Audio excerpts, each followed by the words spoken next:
excellent weekend. Girls secured second place against, head-to-head rivals for that position. The boys went a long way, a significant way to doing the same thing, hopefully. Beating a team we should have had a title race with. Well, unfortunately, a title race never broke out. I've said it before in other videos. PGMOL, who stopped the title race breaking out. But the reality of our catastrophic injury list and Salah's absolute worldie of a season meant that probably, even without Howard Webb's blatant interventions, we probably wouldn't have been able to keep up. Yeah, it's not 15 points, but Liverpool are deserved league winners. Head to head, they didn't beat us. None of the big six, as we call them.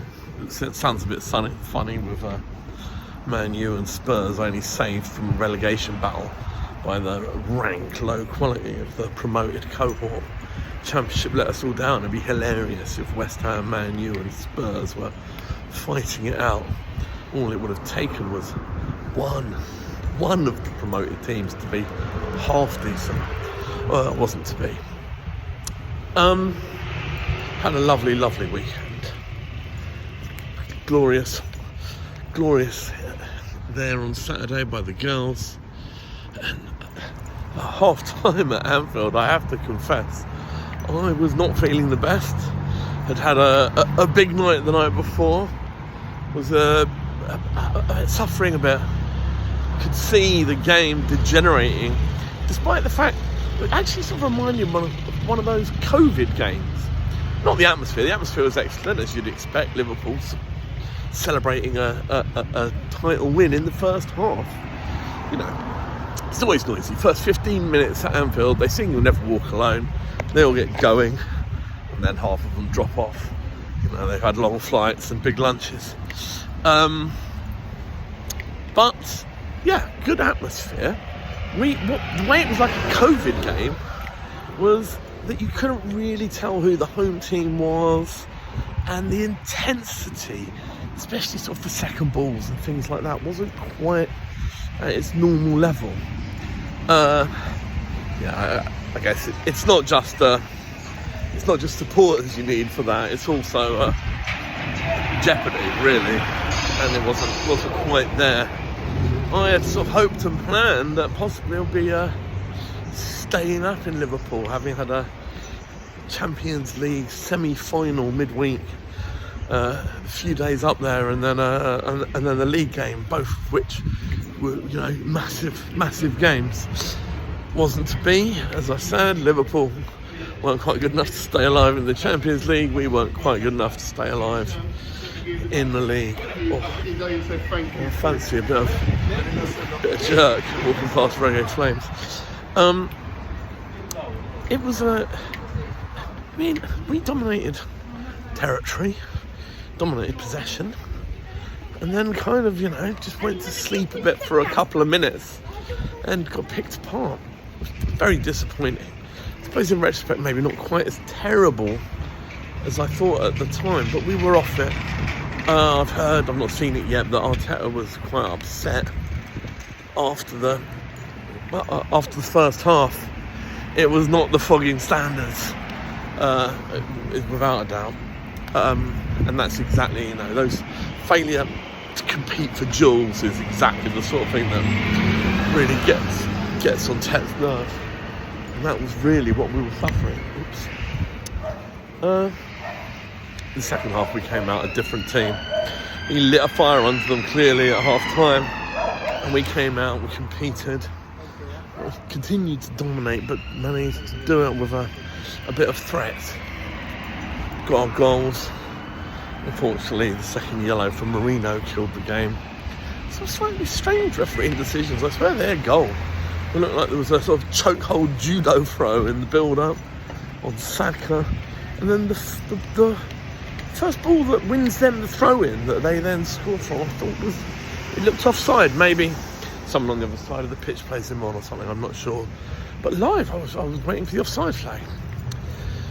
Anyway, The other thing, second half, I did feel sorry for Trent. He's been at that club for a long time. I suppose you could sort of compare it to Ashley, world class youth product fullback.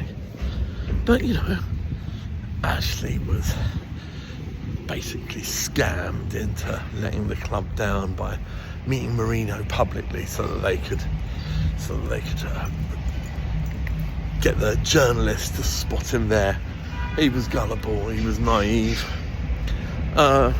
Maybe he just wanted to force through the move, but I feel, if he's not lying in the autobiography, I feel like he was a bit possibly manipulated by Chelsea and by his team, by his management team, his agent. Going down the road to a London rival after meeting them mid-season feels to me very different from saying, I've always wanted to play abroad at some time in my career and Real Madrid want me. I don't know. Look, I'm sure Real Madrid are whispering in Saliba's ear, don't want him to sign a new contract so they can get him on a free. See if we can resist that. I'd love him to sign. And I wonder how we'll react. But I thought it was over the top. I thought it was over the top, booing him. Liverpool didn't pay anything for him. Won a league, won a Champions League.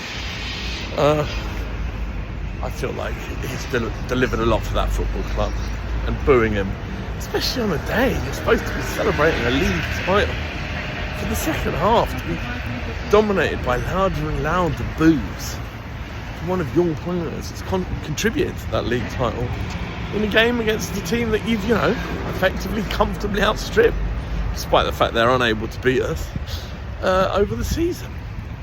Strange. Anyway, hard to know who's actually going to play against Newcastle. It looked like Tross went off. Apparently, Deckers has got a hamstring strain. Marino will be suspended. Was there a push? I need to watch these highlights. It was the other end of the pitch from the away end. A bit sunny.